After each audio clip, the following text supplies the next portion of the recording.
नमस्कार साथियों, मैं कुणाल आप सभी का संस्कृति आईएएस यूट्यूब चैनल पे स्वागत करता हूं। हमारी आज की वीडियो में हम लोग बात करने वाले हैं भारत के लिए एक नई और महत्वपूर्ण उपलब्धि की। दरअसल मोरक्को की तरफ से टाटा को एक बड़ा कॉन्ट्रैक्ट दिया गया है और इस कॉन्ट्रैक्ट के तहत मोरक्को ने भारत के टाटा कंपनी से ये मांग की है कि हम उन्हें एक खास आर्म्ड व्हीकल दें।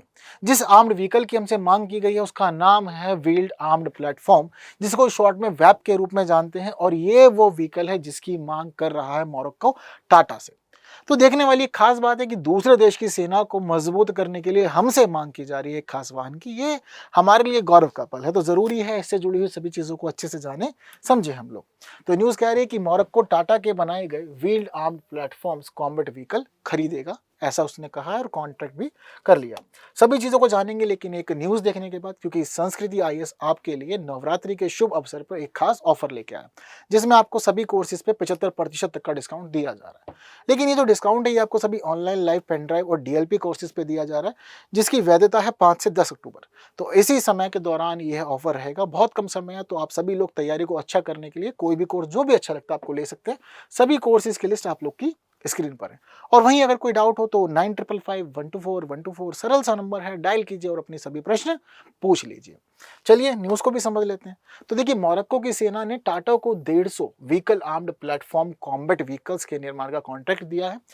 अब ये तैयार किए जाएंगे टाटा के द्वारा और महत्वपूर्ण भूमिका निभाएंगे मोरक्को की सेना में। पर मोरक्को हमसे ये खास व्हीकल क्यों जाता है? जरूरी है ना कुछ चीजों को जाने, क्योंकि कुछ तो खास होगा इसके पास जिस वजह से मांग की जा रही है। तो चीजों को समझेंगे, आगे की बातें हम लोग पढ़ेंगे वैप के रूप में, ठीक है। तो वैप बोलेंगे इसको और वैप से चीजों को जानते समझते हुए चलेंगे हम लोग, ठीक है। तो देखिए, वैप जो है ये स्वदेशी रूप से डिजाइन और विकसित उभयचर पहिएदार लड़ाकू वाहन है। तस्वीर आप लोग पहले ही देख चुके हैं, तो आपके मन में विजुअल तो चल रहे होंगे किसकी हम लोग बात कर रहे हैं। इसे सभी प्रकार के इलाकों में प्रदर्शन और अधिक मारक क्षमता के लिए डिजाइन किया गया है।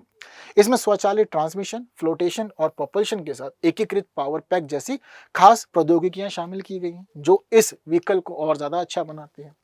इसके साथ ही मॉड्यूलरिटी और स्केबिलिटी इस प्लेटफॉर्म को विभिन्न मिशनों और परिचालन स्थितियों के अनुरूप आसानी से अनुकूलित करने में मदद करती है।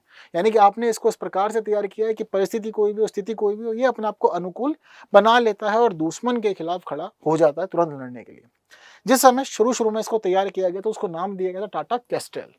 शुरुआत में इसको टाटा कैस्ट्रेल के रूप में ही जाना जाता था और इसी के तैयार से इसको तैयार भी किया गया था, ठीक है। शुरुआत में इसको तैयार करने का जो मुख्य उद्देश्य था वो ये था कि हमारी सेना में 2 खास प्रकार के बख्तरबंद इन्फेंट्री फाइटिंग व्हीकल शामिल थे। हम चाहते थे इनको रिप्लेस करें, तो इनका नाम है BMP-1 और BMP-2। हम इन्हें रिप्लेस करना चाहते थे टाटा कैस्ट्रेल से। इन्हें रिप्लेस करने का कारण ये था कि पुराने हो चुके थे, सोवियत काल के थे, तो हम चाहते थे कि अपनी सेना के लिए कुछ नया, तकनीकी, अच्छी तरह से सुसज्जित हम लोग ऐसा कुछ व्हीकल बनाएं जो हमारी सेनाओं को मजबूत करे और सीमाओं की सुरक्षा भी करे। तो इसी वजह से BMP-1 और BMP-2 को रिप्लेस करने की सोची थी टाटा कैस्ट्रेल से। चीजें क्लियर, ठीक है। तो इसको DRDO और भारतीय सेना के साथ मिलकर के विकसित किया गया था। तो टाटा, DRDO और भारतीय सेना सब मिलजुल के काम किए। 2014 में पहली बार टाटा कैस्ट्रेल दुनिया के सामने आया और दुनिया ने देखा कि भाई टाटा इस प्रकार से भी अच्छी चीजें बना सकता है सेना के लिए। जिस समय ये सामने आया तो इसका फिर टेस्ट किया गया भारतीय सेना के द्वारा। तो सेना ने इसको रेगिस्तान, पहाड़ों और मैदानी इलाकों में सभी जगह पे टेस्ट किया, क्योंकि हम लोग देखते हैं कि ये तीनों प्रकार की स्थितियां महत्वपूर्ण होती है। तो ऐसा ना हो कि पहाड़ों पर लड़ाई हो जाए तो वहां पर भूमिका ना निभा पाए, रेगिस्तान में हो जाए तो वहां ना निभा पाए, या मैदान में हो तो वहां ना निभा पाए, ठीक है। तो सभी स्थितियों के अनुकूल होना चाहिए। सब जगह टेस्ट किया गया, सब जगह पर ये पास भी हुआ, सभी स्थितियां अच्छी रही हैं अभी। तो इस दौरान बाहर की मोबिलिटी, ड्यूरेबिलिटी और सुरक्षात्मक विशेषताओं का खासतौर परीक्षण किया गया। यह भी देखा गया कि विस्फोट और गोलीबारी को झेलने के लिए कितना अधिक मजबूत है। सभी चीज अच्छी चल रही थी, कोई दिक्कत परेशान नहीं थी। फिर बाद में भारत सरकार ने फैसला किया कि टाटा का ये जो व्हीकल है इसको हम लोग नहीं लेंगे, इसकी जगह पर हम लोग स्ट्राइकर लेंगे, और स्ट्राइकर अमेरिका के द्वारा तैयार किया गया था। तो हम लोगों ने इतना महत्वपूर्ण अच्छा विमान जो भारत का था उसको हम लोगों ने यहाँ पर फिर मतलब स्ट्राइकर के सामने थोड़ा सा डिग्रेड किया। उसको लेने की जगह हमने स्ट्राइकर को लेना उचित समझा और स्ट्राइकर को खरीदने के लिए हम लोगों ने कॉन्ट्रैक्ट कर लिया अमेरिका से। स्ट्राइकर को तैयार किया गया है अमेरिका की जनरल डायनेमिक्स लैंड सिस्टम के द्वारा, और हम ये भी देखते हैं कि अमेरिका ने भारत को इस व्हीकल के संयुक्त निर्माण का ऑफर भी दिया हुआ है। ये स्थिति चल रही है।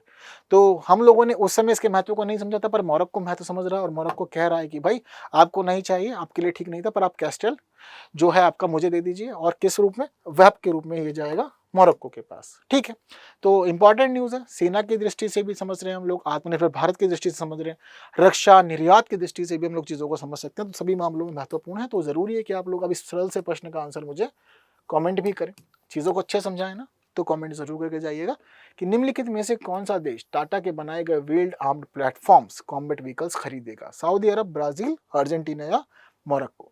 तो आंसर कमेंट कीजिए। बाकी वीडियो इन्फॉर्मेटिव है तो बाकी साथियों तक शेयर जरूर कीजिए, वीडियो को लाइक के बिना नहीं जाना है, और ऐसी इन्फॉर्मेटिव वीडियोस के लिए बने रहना है संस्कृति IAS यूट्यूब चैनल पे। बाकी की बातें हम लोग करेंगे कल या अगली वीडियो में कुछ नए विषयों के साथ। तब तक के लिए दीजिए मुझे विदा। Thank you so much.